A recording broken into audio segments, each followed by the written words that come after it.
Luzon Island, the biggest of all the islands in the Philippines, has some of the most beautiful and most hostile landscapes in the Asia-Pacific region.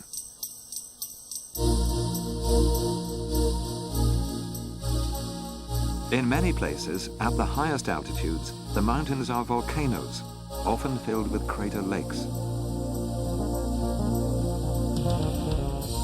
There are 25 active volcanoes in the Philippines.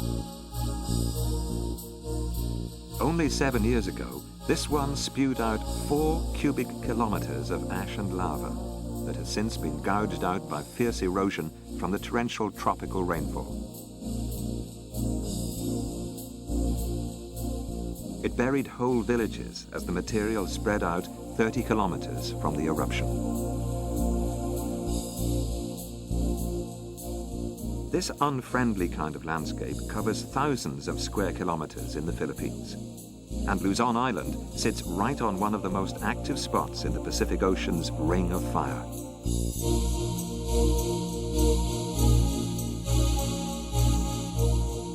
Yet there is another side to the coin. Some of the most fertile land in Asia-Pacific. Lush lowlands with deep, rich soil formed over hundreds of years from material brought down from the mountains and the volcanic peaks. The lowlands cover about a third of Luzon Island, a high percentage of flat land by Asia-Pacific standards. This is the classic landscape of rice farming, a strange mixture of dry land and water. Edna Montallo and her family live in the village of Tubo-Tubo. They're part-time farmers on a small patch of land they own next to the road.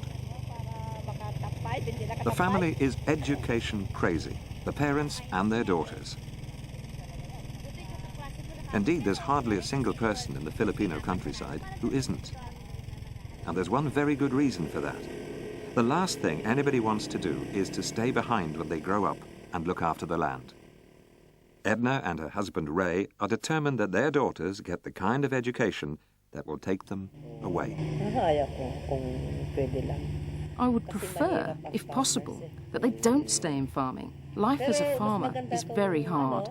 Everybody around here wants their children to work hard at school, because if they don't, they won't get a good job. We keep telling our children that. Rice farming is a messy, physically demanding, and extremely labor-intensive business. At busy times of the year, people do the rounds of the fields belonging to their extended family and their close friends. On a day like this, Edna and Ray won't finish work in the fields until sunset. In the early morning, the temperature is already 30 degrees. Yet it's a very Filipino thing to look on the bright side of hard work. And the people of Tubo-Tubo have turned the daily grind of rice farming into a social occasion.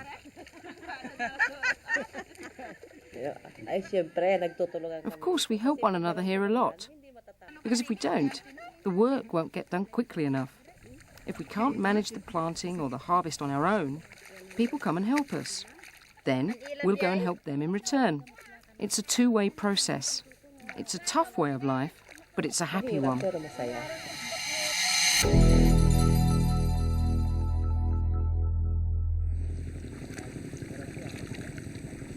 In November, when the heavy rains of the wet season are starting to die down, there are often 2 or 3 different field activities going on at the same time. Ray, Edna and company have moved on to another friend's land where they're planting young seedlings.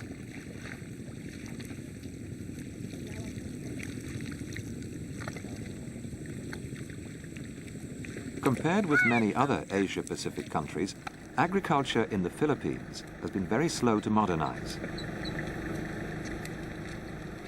The vast majority of the work is still done by muscle power.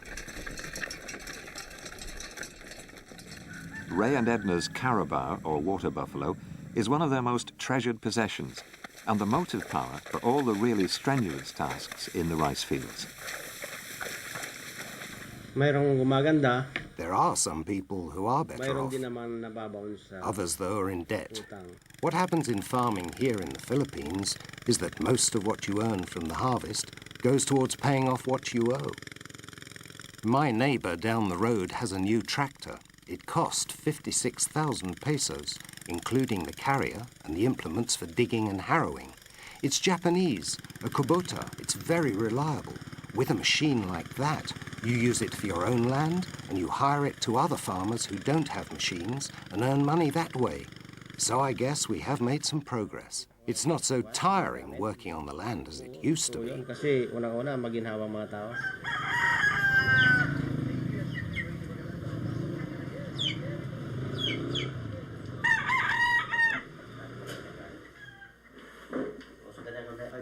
Alright, menos nung kalo tao eskwela. Sama ni Antibet dun sa Balantas.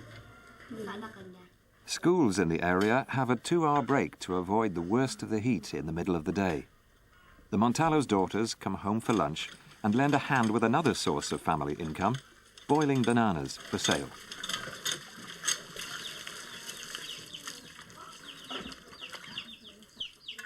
The income from growing rice is rarely enough to support a family. Everybody works at other jobs in addition to the hard slog in the fields. As well as the bananas, the Montallos have recently bought what's known as a tricycle, a motorbike adapted for carrying fare-paying passengers. It feels as if being a farmer in the Philippines is like running a small business. Yes, that's the way it is. My wife and I thought of doing a sideline job like her selling bananas. And then we bought the tricycle. The fares we collect from passengers are a useful source of income. We helped one another. Edna was saving and I was saving as well. We stopped going out anywhere and made do with very simple items in the house. This helped us buy the tricycle, and this helped the children as well, because they don't have to spend money on fares anymore.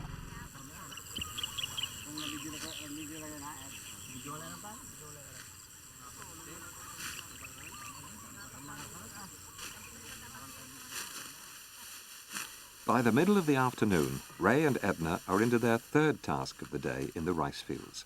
This time, it's harvesting on land belonging to one of Ray's cousins.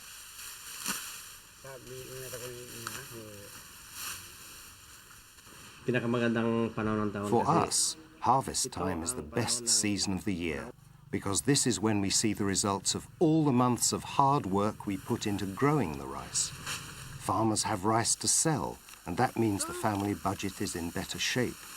This is also the time to get ready for planting new rice, so we'll have some more income from that too.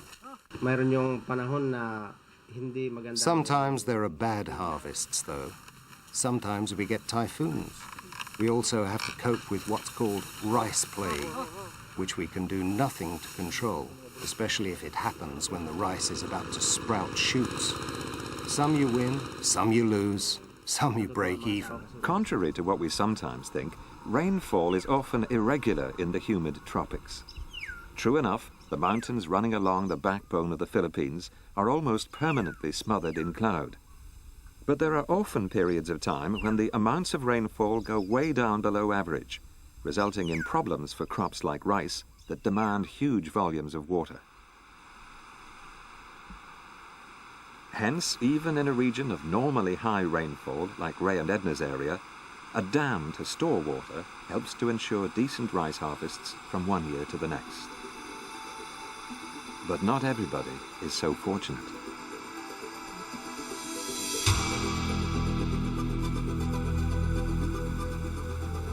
Only 10 kilometers from Ray and Edna's land, the rain that fell during the wet season was less than half the normal amount. For families without irrigation, the harvest was a disaster.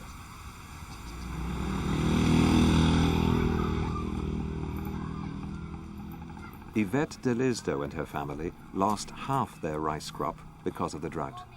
They're putting a brave face on the worst crisis they've ever had.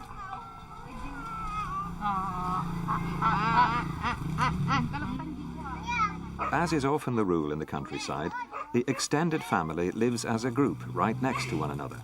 Parents, grandparents, cousins, aunts and uncles, the lot. This family solidarity is extremely comforting when life gets difficult. Over the years, the Delizdos have sold off nearly 2/3 of the small amount of land they once had. in order to meet the expenses of getting their children through secondary school. Yvette's mother has a part-time job as a caretaker and gardener at the local primary school. Her father works on a building site 6 days a week.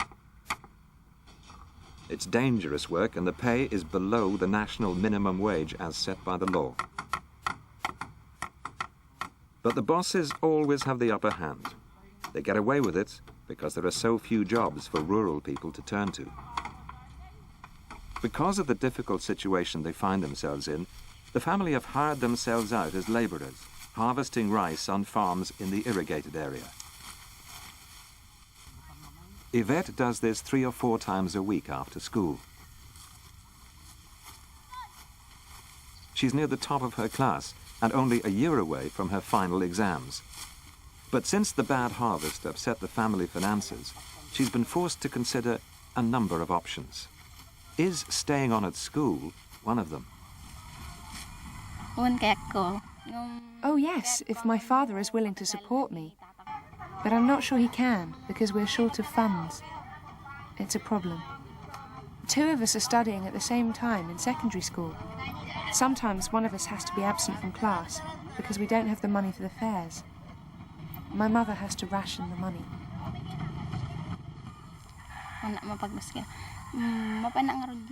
If I'm not able to stay at school, I want to go to Manila to work as a sales assistant.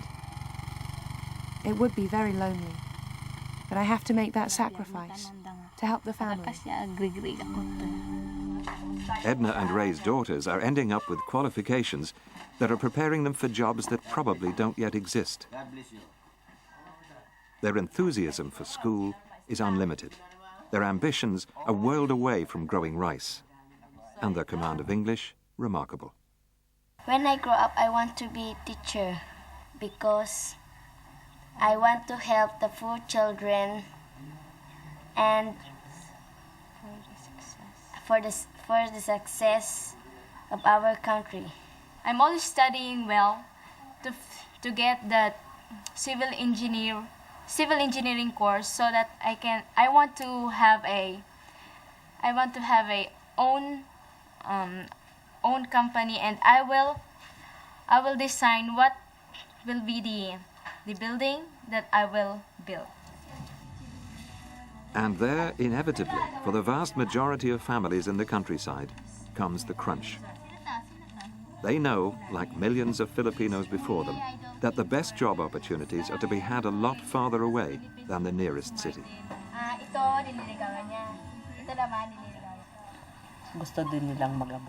They would like to go abroad.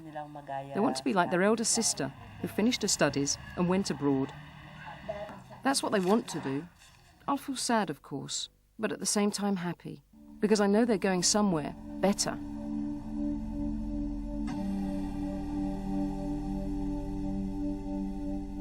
At the last count, there were 2.5 million Filipinos working outside their own country.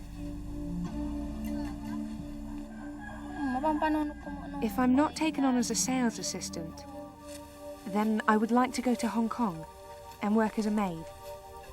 There are more jobs on offer abroad. Of course, it will be lonely, but I will just have to make a sacrifice. I want to help my parents, help them have a better standard of living, so they don't have to work so hard anymore.